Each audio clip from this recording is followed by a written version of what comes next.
TTV அண்ணனை பொறுத்தவரை நம்ம ஒரு விஷயத்தை புரிஞ்சுக்கணுங்கன்னா, அரசியலில் எப்பொழுதுமே இன்னைக்கு ஒருத்தர் நம்மளோட இல்லை, நான் அதனால் தூரமாக இருப்பேன் அப்படின்னு எப்பொழுதுமே நீங்கள் அரசியல் செய்ய முடியாது. டிடிவி தினகரன் அவர்களை பொறுத்தவரை 2024 நம்மோடு பயணம் செய்கிறவங்க.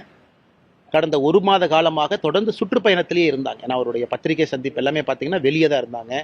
நான் என்டிஏ கூட்டணியிலிருந்து வெளியே வருகின்றேன் என்று சொன்னதும் கூட சென்னைக்கு வெளியே. ஸோ ஒரு மாத காலம் சுற்றுப்பயணம் முடிச்சுட்டு சென்னைக்கு வந்த பிறகு தொலைபேசியில் பேசினாங்க, சென்னைக்கு வந்துட்டேன் அப்படின்னு. அதனால் சென்னைக்கு வந்த பிறகு சந்திக்கலாம் என்று முதல்ல பேசியிருந்தோம். அந்த அடிப்படையில் நான் தொலைபேசியிலேயே பேசிகிட்டு இருக்கோம், நேரில் பார்க்கணும் அப்படின்னு. ஆனால் அண்ணன் டிடிவி தினகரன் அவர்களை நான் சந்தித்தது உண்மைதான். அது ஏற்கனவே உங்களுக்கு நான் சொல்லியிருந்தேன். நான் எப்பொழுதும் சொல்கின்ற அதே கருத்தை தான் அவர்கிட்டயே வலியுறுத்தினேன். தமிழகத்தை பொறுத்தவரை இன்னைக்கு அரசியல் களம் எப்படி இருக்குது, அரசியல் நிலைமை எப்படி இருக்குது, அதே போல் அவருடைய பார்வை எப்படி இருக்குது, திராவிட முன்னேற்ற கழகத்தினுடைய கூட்டணி வீழ்த்தப்பட வேண்டும் என்றால் என்ன நடக்கணும் என்பதையெல்லாம் இருவரும் பேசினோம். இது ஒரு வெளிப்படையான சந்திப்பு தான். எப்பொழுதும் டிடிவி தினகரன் அவர்களும் நானும் அல்லது பாரதிய ஜனதா கட்சியும் தொடர்ந்து அந்த நட்புணர்வு அப்படியே தான் மெயின்டைன் பண்ணுறோம். அதனால் எனக்கு நம்பிக்கை இருக்குது. இந்த நவம்பரில் முடிவெடுக்கிறேன்னு சொல்லியிருக்கிறாங்க. நிச்சயமாக திமுகவை வீழ்த்த வேண்டும் என்றால் தேசிய ஜனநாயக கூட்டணி மட்டும்தான் அதை செய்யும் அப்படிங்கிறது எனக்கு நம்பிக்கை இருக்குது.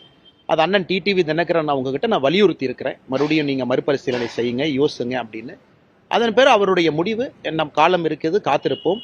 சின்ன சின்ன மனஸ்தாபங்கள் எல்லாமே அரசியல்ல கடைசியாக தேர்தல் களத்தினுடைய சூடு வரும் பொழுது அது மாறும் என்பது என்னுடைய நம்பிக்கை.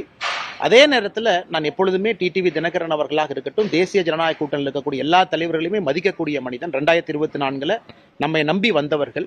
அதனால ஒரு பொது வெளியில சில வார்த்தைகள் அவர்களை காயப்படுத்தும் விதமாக இருக்கக்கூடாது என்பதையும் நான் தெளிவாக இருக்கின்றேன். அதனால் இதெல்லாம் அடிக்கடி சந்தித்து பேசும் பொழுது ஒரு நட்புணர்வு தொடர்ந்து இருக்கும். நான் சந்திக்கவே மாட்டேன், நீங்க ஒரு பக்கம் நான் ஒரு பக்கம் அப்படின்னு நீங்க நினைச்சீங்கன்னா அரசியல்ல நிரந்தர எதிரிகள் நண்பர்கள் இல்லை என்பதற்கு ஒரு அர்த்தம் என்னன்னா, கூட்டணிகள் மாறும், தலைவர்கள் மாறுவாங்க. அதன் அடிப்படையில் தான் அந்த சந்திப்பு இருந்தது.